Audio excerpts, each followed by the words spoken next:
مزید Islamic videos کے لیے ہمارے چینل اسلامک موٹیویشن 12 کو سبسکرائب کریں اور بیل آئیکن کو دبانا نہ بھولیں تاکہ ہمارے ہر نیو ویڈیو کی اپڈیٹ آپ تک پہنچتی رہے۔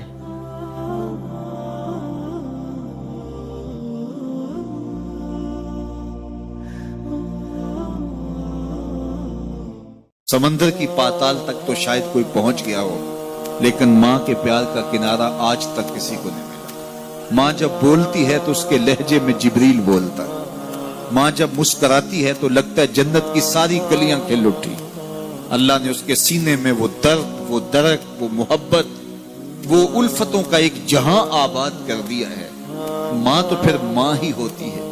اس کے سینے میں رکھا ہوا پیار تو ایک عجیب کائنات ہے، تڑپتی ہوئی ممتا ایک الگ ہی جہان ہے۔ کبھی آپ نے دیکھا ہو کہ بچہ گھر سے نکلتا ہے، دنیا کی بڑی بڑی دانشگاہوں میں اس کا انتظار ہو رہا ہوتا ہے، لوگوں کو عقل و بینش سکھانے جا رہا ہوتا ہے، اس کی ایک ایک بات کو لوگ موتیوں کی طرح جھولیوں میں ڈالتے ہیں، اور دنیا کی دانشگاہوں میں، یونیورسٹیوں میں اور درسگاہوں میں لوگ اس کے موتیوں جیسے جملے سننے کے لیے بےتاب ہوتے ہیں کہ یہ عقل و بینش کا مرکہ ہے، یہ فہم و ادراک کا پہاڑ ہے، اس کی باتیں زندگی گزارنے کا گر سکھاتی ہیں، تو لوگ سیکھنے کے لیے جمع ہوتے ہیں۔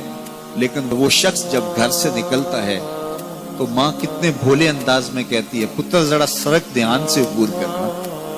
جو دنیا کو عقل و بینش کا سبق سکھانے جا رہا ہے، اس کو یہ بھی نہیں پتا کہ سڑک کیسے عبور کرنی ہے۔ لیکن ماں کے پیار کا روپ ہے، یہ ماں کی محبت کا تیور ہے، یہ اس کی الفت کے رنگ ہیں۔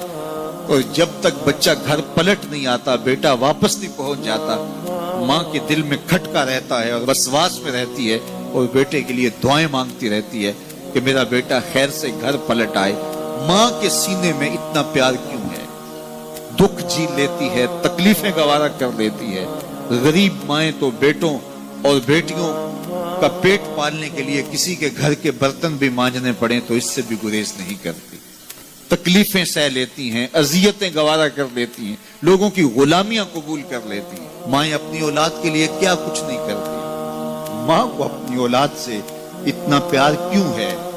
ایک ہی جواب ہے، اس لیے کہ ماں نے اولاد کو جنم دیا ہے۔ میرے جملے کو دل کے کانوں سے سننا، جس ماں نے جنم دیا ہے وہ اتنا پیار کرتی ہے، تو جس رب نے خلق کیا ہے وہ کتنا پیار کرتا ہے۔ جنم دینے والی کے پیار کا ٹھکانہ کوئی نہیں، تو جو خلق کرنے والا ہے اس کے پیار کا اندازہ کون کر سکتا؟ تو ماں گوارا نہیں کرتی کہ میرا بیٹا بھوکا رہے، تکلیف میں رہے، بیٹا بھوک میں تڑپے تو ماں بے چین ہو جاتی ہے۔ تو جو 70 ماؤں سے زیادہ پیار کرتا ہے، اس نے کیسے گوارا کر لیا کہ میرا بندہ بھوکا رہے؟ سحری کا کھانا کھایا ہے، کڑکتی دوپہر ہے، برستی گرمی ہے، زباں پہ پپڑی جم گئی، حلق خشک ہو گیا، کھانے کے لیے پینے کے لیے سب کچھ میسر ہے، لیکن کہا نہیں ایک گھونٹ بھی نہیں لینا، وضو کرتے بھی احتیاط کرنا ہے، حلق سے نیچے کوئی قطرہ اتر نہ جائے، کچھ کھانا بھی نہیں۔ 70 ماؤں سے زیادہ پیار کرنے والے رب نے یہ کیسے گوارا کر؟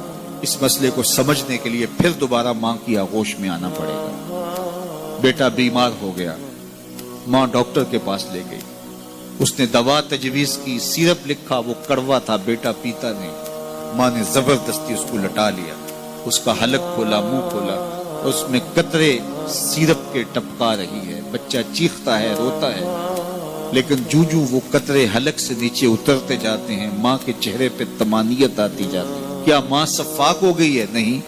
ماں کی ممتا چھن گئی؟ نہیں۔ وہ جو بیٹے کی آنکھ میں آنسو نہیں دیکھ سکتی تھی، وہ تڑپتے ہوئے بچے کو دیکھ کے مطمئن کیوں ہے؟ کیا ماں کی ممتا رخصت ہوگی؟ جواب نہیں۔ تو پھر کیوں ماں اتنی خوش ہے؟ کہا بیٹا نہیں جانتا، ماں جانتی ہے، چند لمحوں کی تکلیف ہے، کچھ لہجوں کی کڑواہٹ اور تلخی ہے، لیکن یہ سیرپ جب معدے میں اترے گا تو نتیجہ شفا کی صورت میں برآمد ہوگا۔ ماں کی نگاہ اس کڑوے سیرپ پہ نہیں، ماں کی نگاہ نتیجے پہ ہے۔ کہا 70 ماؤں سے زیادہ پیار کرنے والا رب تمہیں بہت پیار کرتا ہے، لیکن بھوک اور پیاس اس لیے گوارا کروائی جا رہی ہے لعلکم تتقون، اس کا نتیجہ تقوی کی صورت میں برآمد۔ تمہیں اتقاء کی دولت ملے گی، تم تقوی کا نور پالو گے۔ اس لیے یہ مہینہ ایک موقع ہے، ایک فرصت ہے، ہم اس فرصت کو غنیمت جانیں اور اپنے نفس کو قابو میں کریں۔ روزہ ہمیں بہت کچھ سکھاتا ہے، اس سے وہ سب کچھ سیکھیں اور اپنے من کو سنوارنے کی کوشش کریں، تو جب ہم تقوی کی دولت پالیں گے تو روزے کا مقصود حاصل ہو جائے گا۔